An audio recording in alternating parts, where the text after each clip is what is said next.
መታመማችሁን ማወቃችሁ 50% የመዳናችሁ ምልክት ነው። ታማሚ ነህ ወይ አማኑኤል ሂድ ወይ ማክሰኞ እኔ ጋር ነው።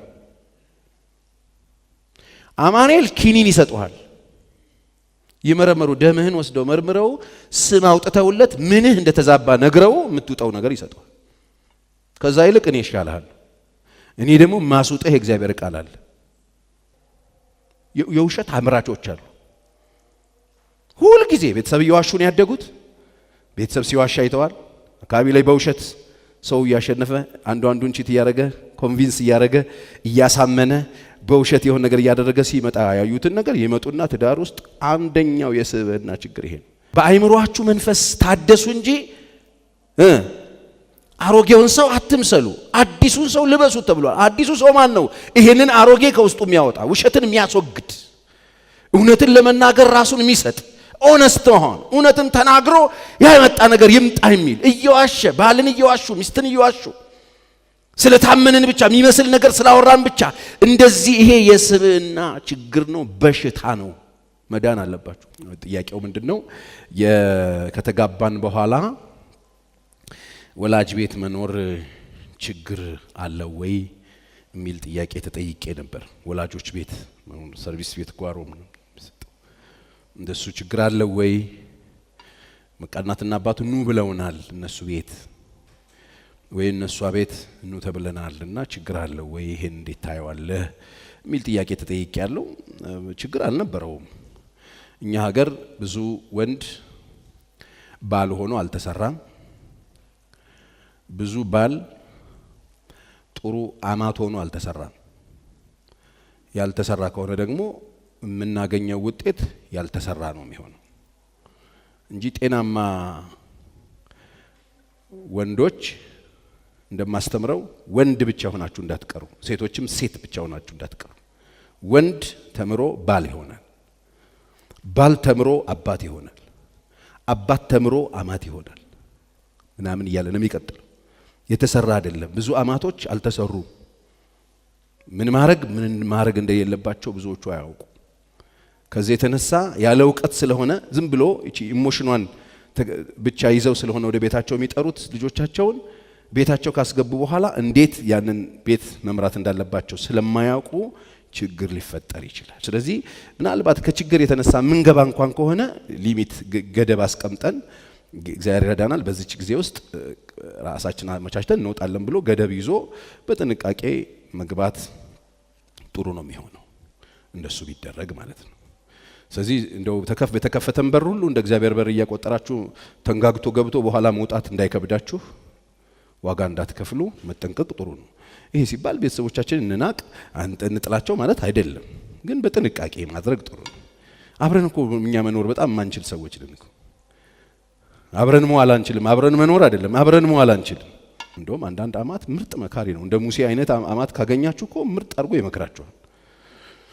እንደ ላባ አይነት ደግሞ ሰው ካገኛችሁ 10 ደሞዝህን እየቀያየረ በቤቱ መጫወች ስቃይን በጥፍር ቆመ እንድታደር ያደርጋል። የሴቶች የወሲብ ፍላጎት ሁልጊዜ እንደ ወንዶቹ እንዳልሆነ ማወቅ አለባችሁ። ተፈጥሯቸው ከወንድ ጋር በጣም የተለያየ ነው። አይምሯቸው ከተጎዳ፣ በስራ ከደከሙ፣ የሚያሳስብና የሚያስጨንቅ ነገር ካለ ጨርሶ እዛ አካባቢ አይመጡ።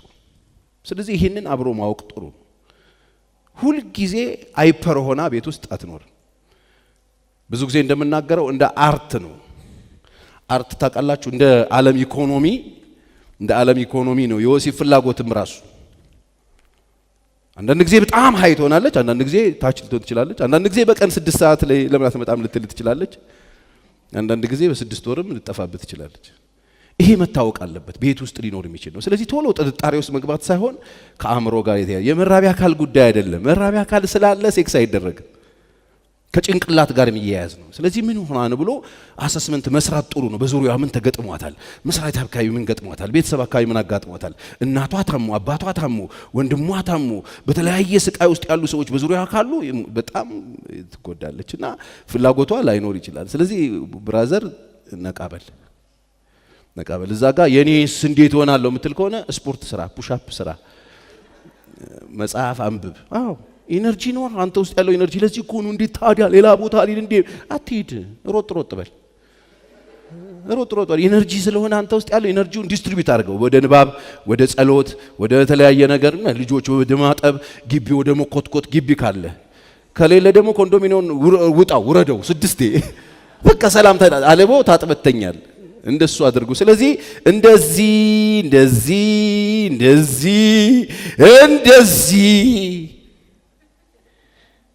እንደዚህ ደግሞ በጣም ከዛ ደግሞ እንደዚህ ከዛ ጨርሶ ሊጠፋ የሚችልበት ወደፊት ደግሞ ላይኖርም ይችላል። በስመ አብ ወልድ የለም በሰላም እንደ ወንድም እንደ እህት እንደምነሽ ደናደርሽ ደናዋልሽ እያልክ እንደሱ ነው። እና አብርሃም ቤት እኮ ቆሟል እኮ ትዝ አይላችሁ? እድሜ እኮ ወደፊት ያስቆምሃል ነው ወይስ ወለ ጊዜ እንደዛ የምትኖር መስሎ ነው? ለዚህ እኮ ነው ትንቢቱ ሲመጣ እንዴት ነው ይሄ የሚሆነው አለች። እንዴ በሴቶች ላይ ያለው እኮ ነው። እኔም እኮ እንትን ለዚህ ፍትወት ሰውነት የለም አለች። የለም በቃ ኦልሬዲ አልጨርሻለሁ። እና አብርሃም ቤት ያለው እሱ ጋር ከኪልኝ ነው በቃ እስቲ እሺ ግማዬ ይላል እሱ። እሺ ጌታዬ ትለዋለች፣ እሷም ታሸዋለች በስሱ ባሮጊቱ በቃ አልበሸኝ እንዳይበርደኝ ብሎ በሰላም ነው የሚተኛው። ይሄ እኮ በሴቶች ልጅ ብቻ አይደለም፣ አሁን በወንዶችም ላይ ሊከሰት ይችላል። የፍላጎት መቀዛቀዝ ሊፈጠር ስለሚችል ይሄንን ላላ ብለን አሁን ይሄ ክርስቲያኑ ማህበረሰብ ነው የማያውቀው። ውጭ ያለው ያውቃል፣ ብዙ ነገር ያውቃል። ክርስቲያኑ ማህበረሰብ አያውቅም፣ ዝግጅቱም የለውም። ድንግጥ ነው የሚለው ነው የሚለው ነው። እንደመጣም አናውቅም፣ መፍትሄውንም አናውቅም። ዝም ብለን ግን አንዱ አንዱን ላይ እየፈረደ አንዱ አንዱን ጀጅ እያደረገ ይኖራል። ለመግቢያ መጽሐፍ ቅዱስ ኤፌሶን 4:17 እንደዚህ ይላል የእግዚአብሔር ቃል፣ እንግዲህ አሕዛብ ደግሞ በአእምሮአቸው ከንቱነት እንደሚመላለሱ ከእንግዲህ እንዳትመላለሱ እላለሁ። ክርስቲያኖች፣ የእግዚአብሔር ቤተሰቦች፣ አሕዛቦች በአእምሮአቸው ከንቱነት እንደሚመላለሱ እናንተ ደግሞ በአእምሮአቸው ከንቱነት እንዳትመላለሱ እንግዲህ እንዳትመላለሱ እላለሁ። በጌታም ሆኜ እመሰክራለሁ። እነርሱ ባለማወቃቸው ጠንቅ፣ አሕዛብ ስለማያውቁ ባለማወቃቸው ጠንቅ፣ በልቦናቸው ደንዳንነት ጠንቅ ልቦናቸው ጨለመ። በጌታ በኢየሱስ ስም ዛሬ የልቦናቸው አይኖች ይብሩ። በደንብ አሜን በሉኝ። እነሱ ባለማወቃቸው ጠንቅ ልቦናቸው ጨለመ። ከእግዚአብሔር ሕይወት ራቁ። አሁን እኛ ያለነው እግዚአብሔር ሕይወት ጋር የሚሰጠን እዚህ የምንካፈለው ሕይወት የእግዚአብሔር ሕይወት ነው። እግዚአብሔር ለኛ የሚሰጠን ሕይወት ነው እየተካፈልን ያለነው። እነሱ ስለማያውቁ ከእግዚአብሔር ሕይወት ራቁ። ደንዝዘዋል በመመኘት እርኩሰትን ሁሉ ለማድረግ ራሳቸውን ወደ ሴሰኝነት አሳልፈው ሰጡ። ወደ ሴሰኝነት አሳልፈው ደንዝዘዋል። ባለማወቃቸው ራሳቸውን ለሴሰኝነት አልፈው ሰጡ። ከዛ እናንተ ግን ክርስቶስን እንደዚህ አልተማራችሁ። በእርግጥ ሰምታችሁታል፣ እውነትም በኢየሱስ እንዳለ በእርሱ ተምራችኋል። ፊተኛ ኑሯችሁን እያሰባችሁ፣ ይሄ የአሕዛብን ኑሮ ማለት ነው፣ ያለፋችሁበትን የድሮውን ኑሮ ማለት ነው። ፊተኛ ኑሯችሁን እያሰባችሁ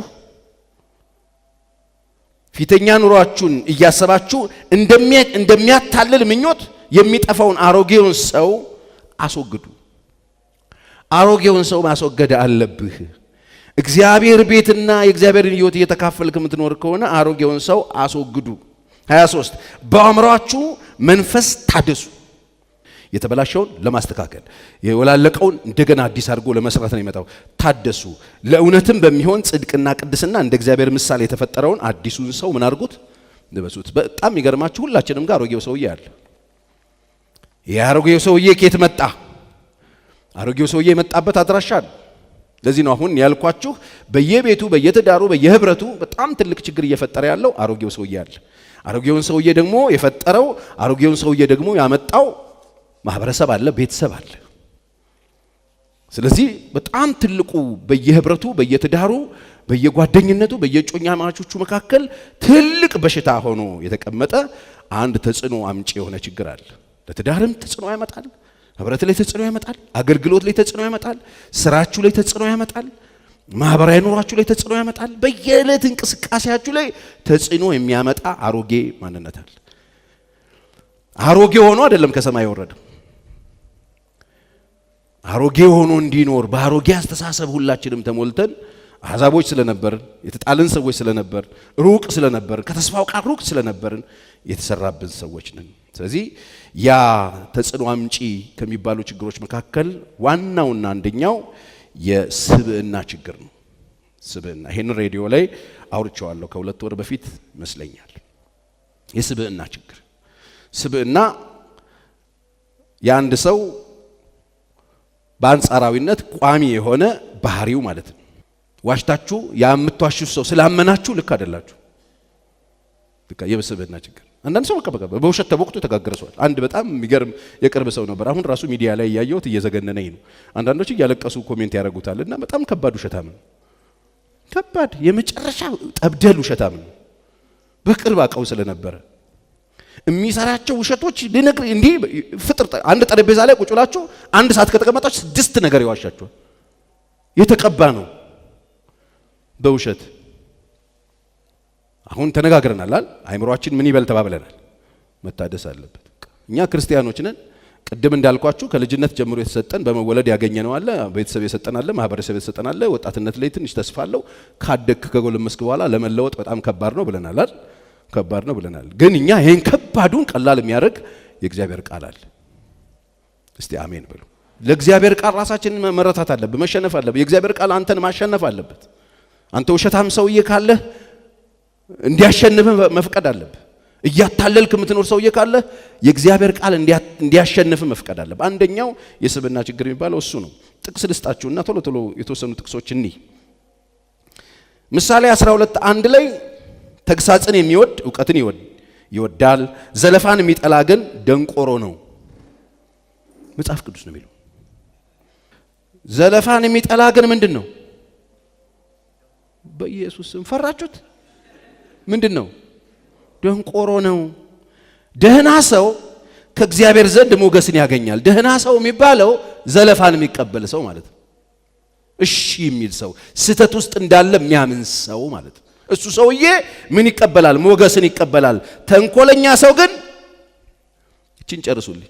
ተንኮለኛ ሰው ግን ምን ይላል? ይቀሰፋል። ኤፌሶን 4:25 ስለዚህ ውሸትን አስወግዳችሁ እርስ በርሳችሁ ከባልንጀሮቻችሁ ጋር እውነትን ተነጋገሩ ይላል መጽሐፍ ቅዱስ። በቃ ውሸታም አትሁን፣ ውሸትን አትናገሪ፣ ውሸትን አትናገር፣ እውነትን ተነጋገሩ፣ እርስ በርሳችሁ እውነትን ተነጋገሩ። ሚስትህ ባልንጀራህና የቃል ኪዳንህ ሚስት ሆና ሳለች እርሷን አታለሃታል። አታላይ፣ ዋሾ፣ ቀጣፊ ሆነሃል። አታለሃታል። እሷን ኮንቪንስ አድርገህ ወይም አሳምነሃት ሊሆን ይችላል። የቃል ኪዳን ሚስትን ባልንጀራህን እሷን አታለሃታል። እግዚአብሔር ባንተና በልጅነት ሚስት መካከል ምስክር ስለሆነ ነው ይላል። በጣም እየፈጠርሽ ሃይ እንዴት ነሽ? ደህና ነሽ? እኔ እኮ ነኝ ይልሻል እሱ። ከዛ አወቅኩሽ እንዴት ነሽ? ሰላም ነሽ? አዎ ከዚህ ከባለቤቴ ጋር እኮ ሆኜ እንዴት ነሽ? ደህና ነሽ? መጣሽ? ከቢሮ ወጣሽ? እንዴ ምናምን ከወንድ ጋር ማለት ነው። ተይ እንጂ በጣም ስማርት መሆንሽ ነው። አደግሽ፣ ታመሻል። በስራ ጉዳይ እኮ ነው የምናመሸው እስከ 9። አዎ ስራ በጣም እንዴ አንቺ አትስራ ነው መጥኝ። ከውጪ ይመጣሉ፣ ቻይናዎች ናቸው፣ ቱርኮች ናቸው። ከነሱ ጋር በተለያየ ግን እናወራለን። እነሱ የሚገኙት በሌሊት ነው። ኧረ ተው፣ እግዚአብሔር እኮ ምስክር ነው። ጭን ላይ ስንት ሴት እንዳስቀመጥክ። ሁለተኛ አንዱ ውሸት ነው ብያቸዋለሁ፣ ማታለል ነው ብያቸዋለሁ። ባልን ማታለል እንደ ጸጋ ስጦታ የተቀበላችሁ ሚስትን ማታለል፣ ባልን እያታለሉ መኖር፣ ሚስትን እያታለሉ መኖር ይቻላል። እግዚአብሔርን ግን ማታለል አይቻልም። ስለዚህ እያታለላችሁ ልክ እንደ ኖርማል ነገር የምትኖሩ ሰዎች መታመማችሁን ማወቅ አለባችሁ። ለመታከም ሬዲ ሆኑ። ወይ ኑ ኔጋ ወይ ሐኪም ቤት ሂዱ፣ ታከሙና እርስ በርሳችሁ እውነት ተነጋገሩ። ምንም ሲገዙም ፕሮግራም የላቸውም። ደሞዝ ተቀበሉ፣ በቃ እንትና ማረ ይገዙና ቤት መጥተው ምን እንበላለን ብለው እጃቸውን ባገጫቸው የሚያደርጉ ማለት ነው። ኢሞሽናል የሚሆኑ በስሜት የሚነዱ ሰዎች፣ ካደረጉ በኋላ የሚያስቡ ሰዎች፣ ካደረጉ በኋላ መጨነቅ፣ ማልቀስ፣ ግራ መጋባት፣ ወይኔ እንትን ማለት በቃ ከዛ ባብዬ በዛው እንትን እንሂድ ስነ ስርዓት እኔ አልወድም በዛው በጣም እምጣለሁ እግረ መንገድ በዛው እንዳትይኝ አይደል ረጅም ዓመት በቃ ጦርነታችን ይሄ ነው በዛው ነው ያልወድ ማድረግ ያለብን እናስባለን ሄደን እናደርጋለን ማድረግ ያለብን ነገር ቁጭ ብለን እናስባለን እናቀድና እናድርግ ነው ምን ችግር አለው እያደረግን ብናስብ እያደረኩ አላስብም ክርስቲያን መጽሐፍ ቅዱስ ሲናገር ሮሜ 8:14 ላይ በእግዚአብሔር መንፈስ የሚመሩ አይልም ስለዚህ የኛ መሪ ስሜታችን ሳይሆን እግዚአብሔር መንፈስ ነው በእግዚአብሔር መንፈስ የሚመሩ እነዚህ የማልጆች ናቸው የእግዚአብሔር ክርስቲያን ባይምሮ መታደስ ማለት ይሄ እንጂ ድሮም ወፈፍ ነበርሽ አሁንም ወፈፍ የሆነሽ መኖር የለብሽ ከመጣሽ በኋላ በእግዚአብሔር መንፈስ ቁጥጥር ስር መግባት አለበለዚያስ የአሕዛብን ፍቃድ ነው አሁንም ዛሬ ቸርች ውስጥ አሕዛብ እያለን ወይም ደግሞ በጌታ ሳንሆን የሆነውን ነገር እየደገምን ነው ማለት ነው ስለዚህ አይምሮአችን መታደስ አለበት የሚታደሰው ደግሞ መቀየሪያ ሐሳቦችን ይዘን ነው በእግዚአብሔር መንፈስ መመራት መልመድ የእግዚአብሔር መንፈስ እንደ ቃሉ እውነት መገዛት በረጋ ብሎ ማሰብ መስከን አስቦ ማድረግ እግዚአብሔር ይሄን ይወዳል ወይ ያየነውን ሁሉ ብንፈልግ እግዚአብሔር ደስ ይለዋል ወይ ይሄ ሁሉ አማረሽን ገበያ አታውጧት እንደተባለው ማለት እንደዚህ አይነት የመረቀንን ክርስቲያኖች መሆን የለብንም እኛ በእግዚአብሔር መንፈስ የምንመራ ኑሮ የሚበቃን አሜን ለባልንጀሮቻችን የሚሆነው ነገር እኛን የሚያስደስተን መሆን ያለበት ለባልንጀሮቻችን የሚሆን ነገር አይናችሁ እንደሚያለብሰዋል ታማችኋል ጓደኞቻችሁ ቤት የምታዩት መኪና አይናችሁ እንደሚያለብሰዋል ውስጣችሁ ይቃጠላል አው ታማችኋል ምሳሌ 3:5 ላይ በጣም ደስ ይለኛል ይሄ ቃል በፍጹም ልብ በእግዚአብሔር ታመን ይላል በስሜት አይደል በፍጹም ልብ በእግዚአብሔር ታመን በራስ ማስተዋል አትደገፍ በመንገድ ሁሉ እርሱን ወቅ እርሱም ጎዳናህን ያቀናልሃል እንዲቀናል ከፈለክ በራስ ማስተዋል አትደገፍ በስሜት ላይ አትደገፍ መደገፍ ያለብህ በማን ላይ ነው በፍጹም ልብ ስለዚህ ክርስቲያን በፍጹም ልቡ በእግዚአብሔር ላይ ተደግፎ በእግዚአብሔር ታምኖ እግዚአብሔር እንዲመራው ራሱን ሰጥቶ ራሱን ገዝቶ ስሜቱን ተቆጣጥሮ በጥንቃቄ የሚኖር ማህበረሰብ ያለበት ቦታ የእግዚአብሔርን ቃል የሰማ የተለወጠ አይምሮ ያላቸው እግዚአብሔር ለባልንጀሮቻቸው በሆነላቸው ነገር የሚደሰቱ ደስተኛ የሆኑ የራሳቸውን ኑሮ ተቀብለው ጌታን የሚያመሰግኑ አይምሮአቸው የታደሰ ሁሉም አያምራቸው እግዚአብሔር የሰጣቸውና ያልሰጣቸውን የሚለዩ በመንፈስ የሚመሩ ስሜታቸው ከላይ የገነፈለባቸው ሳይሆኑ የእግዚአብሔር መንፈስ የሚቆጣጠራቸው ናቸው ክርስቲያኖች ሌላው የስብዕና ችግር የሚባለው ያልተለወጡ ሰዎች ላይ በብዛት የሚታየው ከትዳር ጓደኛ ጋራ ከጮኛ ጋራ ተጣሉ በኋላ የሆነ ችግር ከፈጠሩ በኋላ የበደለኝነት ስሜት አለመሰማት አጥፍቶ ጥፋተኝነት አለመሰማት አበላሽቶ እንዳበላሻ አለማወቅ የችግሩ ባለቤት መሆንን አለማወቅ ለማስተካከል ምንም ነገር አለማድረግ ይቅርታ ለመጠየቅ ልብ ማጣት አስቀይሞ ሰው ምንም የማይመስለው ሰው ተጠቅሎ መተኛት መሄድ መጓዝ ችግር ምንም እንዳልተፈጠረ መሆን እንደዚህ አይነት ሰዎች አላችሁ ጥፋት አጥፍተህ ሁሉ የተለመንክ መኖር የምትፈልግ ስህተት እንደማይሰራ ራስን በጣም ፐርፌክት አድርገህ የምትኖር ሁሌ ሚስት ይቅርታ እየጠየቀች እንድትኖር እንፈልጋለን እኮ በቃ እንድትቆፍሶ ይቀመጥ ይቅርታ አባቢ ይቅርታ ሃኒ ትለዋለች በሺ ሁለተኛ እንዳይለምድሽ ለራሱ እኮ ነው ጥፋተኛ እንደዚህ እኮ አለ ኮስተር ብሎ የሚኖር ሰው አለ ወንድሜ ቢበድለኝ ስንት ጊዜ የሚል ቃል አነብልሃል 7 ጊዜ 7 ምን በለው ይቅር በለው የሚለውን ቃል አነብልሃል ይቅር ባትልስ ይቅር አትባልም የሚል መድኃኒት ሰጣለሁ ኦቨርዶዝ በዚህም ሰካላል በሁለቱም ሰጣለሁ ሁለቱም ታፋ ላይ ክንድህ ላይ ግንባር ላይ አንጀት ውስጥ ሁሉ ወጋል የዛን ጊዜ ትድናለህ በእነሱ በሰው በጣም ብዙ ሰው ይታመማል እነሱ ግን መታመማቸውን ማያቆም አካባቢያቸው ያለውን ሰው እያሳመሙት ነው የሚኖሩት ይቅርታ ጠይቅ አንቺም ይቅርታ ጠይቂ በተለይ በትዳር ውስጥ ያላችሁ ሰዎች ንፍትፍት እያላችሁ ጥግ ለጥግ አንሶላ እየወጣራችሁ ድንኳን እየሰራችሁ የምትተኙ አንድ ሚስጥር ልንገራችሁ ይሄንን ስታረጉ የሚሆነውን ነገር ልንገራችሁ መጽሐፍ ቅዱስ ተቆጡ በቁጣችሁ ላይ ፀሐይ አይገባ ይላል ግጭቶች ይኖራሉ ማለት ለዲያብሎስ ፈንታ አትስጡት ልክ ሰው ይቅርታ ልጠያየቅም ብሎ አላሻሽልም አላስተካክልም ብሎ ወጥሮት ስሜቱን ነገሩንም አንሶላውንም ሁሉ ወጥራችሁ ስተኙ ወይ ደግሞ ክፍል ለይታችሁ ስተኙ እንትን ጂኒ እናንተ ቤት ብሬክ ዳንስ እየደነሰ ነው ፓርቲ አጋደምኳት ምናምን እያለ ነው። ከዛ በዛ በኩል እሷ ስለማትወድ ነው እቴነሽ ጋር ብትሄድ ይሻላል ይላል። እሱን ደግሞ ሂጂ መስፍን እየደወለልሻል ነበር እንዴ ብሎ የሆነ መስፍን ነው ይድርልሃል፣ በቤትህ ይድርልሃል ሚስትህ። እንደሱ ነው የሚለው። ወየውላቸው በመኝታቸው ላይ ክፉ ለሚያስቡ፣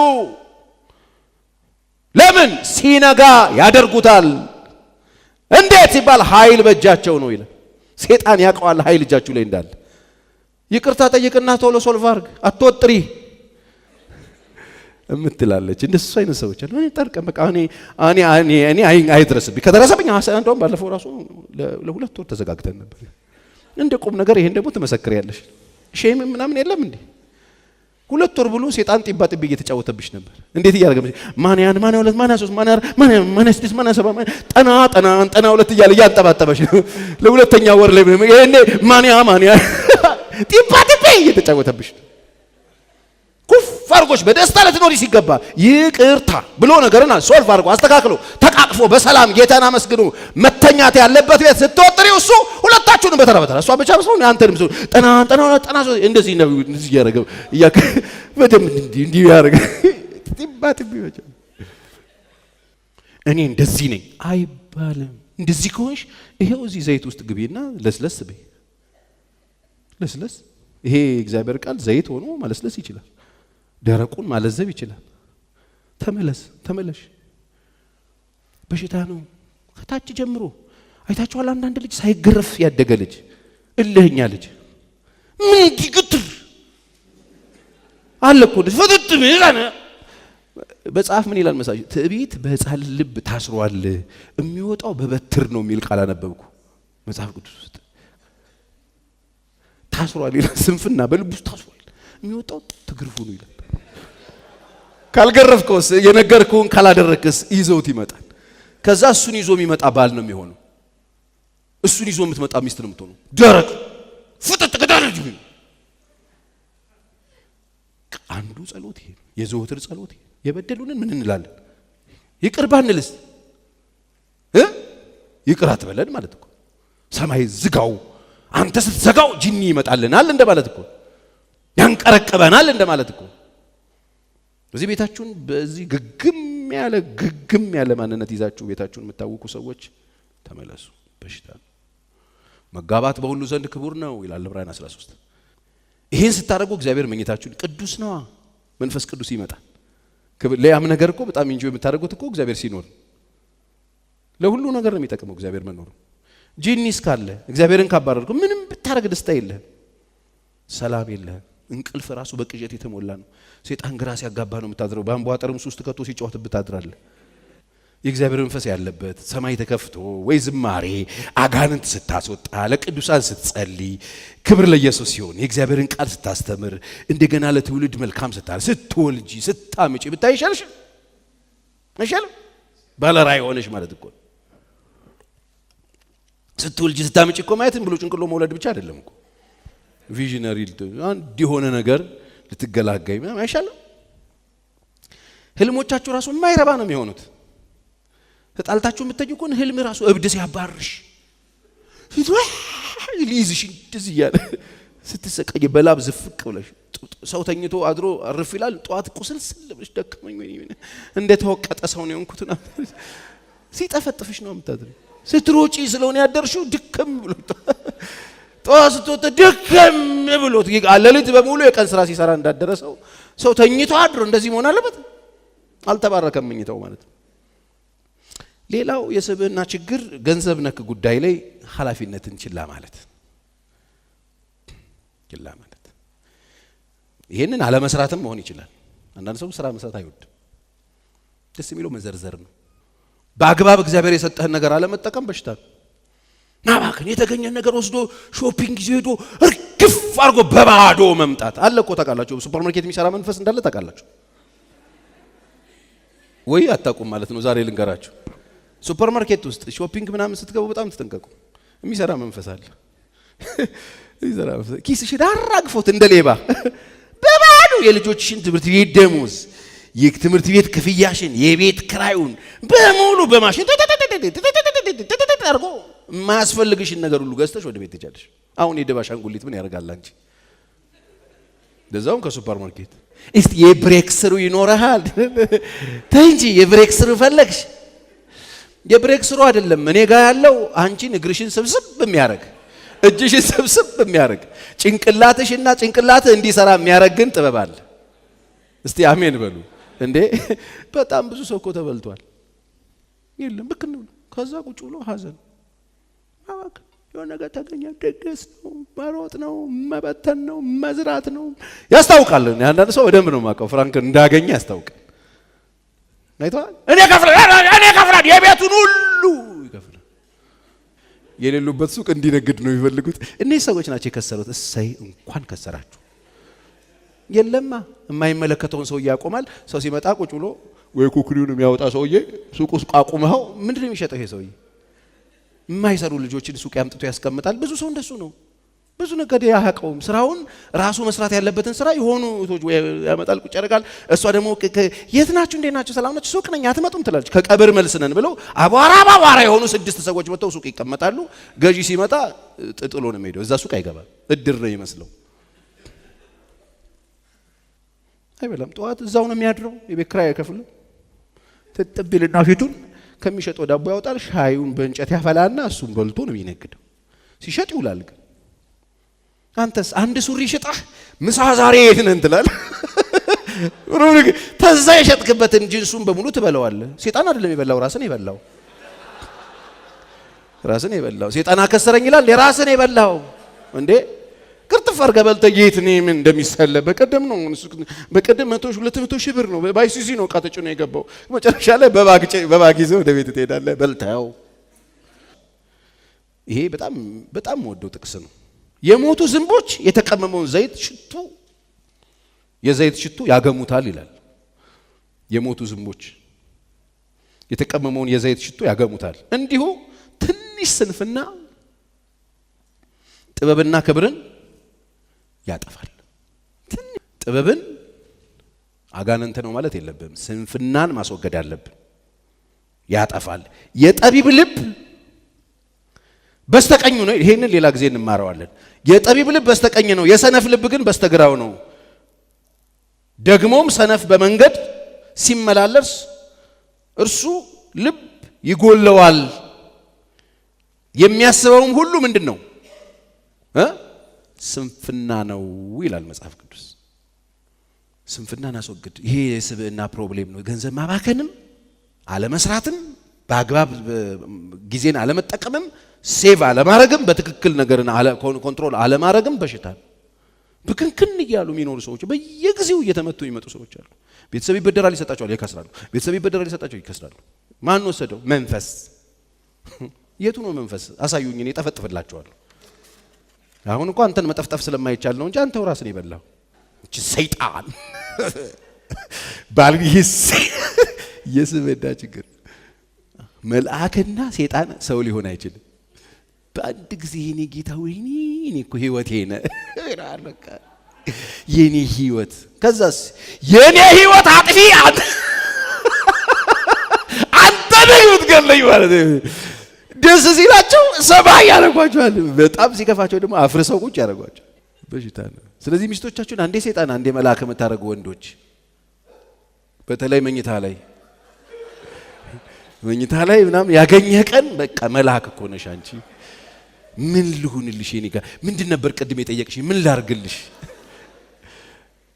ደግሞ ትንሽ ስታናደደ እኔ ምን ቀን ነው አንቺን የምትል ከሆነ በሽታ ነው። ጌታን ታከምና እኔ ወጥ የሆነ ከለር እንዲኖርህ እናረጋሃል። አንድ መልክ እንዲኖርህ በቃ 30 እስስት ነህ እንዴ አንተ? የእስስት መንፈስ ነው ይሄ። እስስት ነሽ እንዴ አንቺ? ቅድም መልአክ ነው ጌታዬ የኔ ንጉስ ያልሽ ሰውዬ በአንዴ ጂኒ እንዴት ሆነ? ስለዚህ ችግሩ እሱ ጋር ሳይሆን አንቺ ጋር ነው ያለው። ወይ መነጽር ቀይሪ። እሺ ጌታ ይባርከኝ አይደል? ጌታ ይባርከኝ። አጨብጭቡ ለእግዚአብሔር ክብር።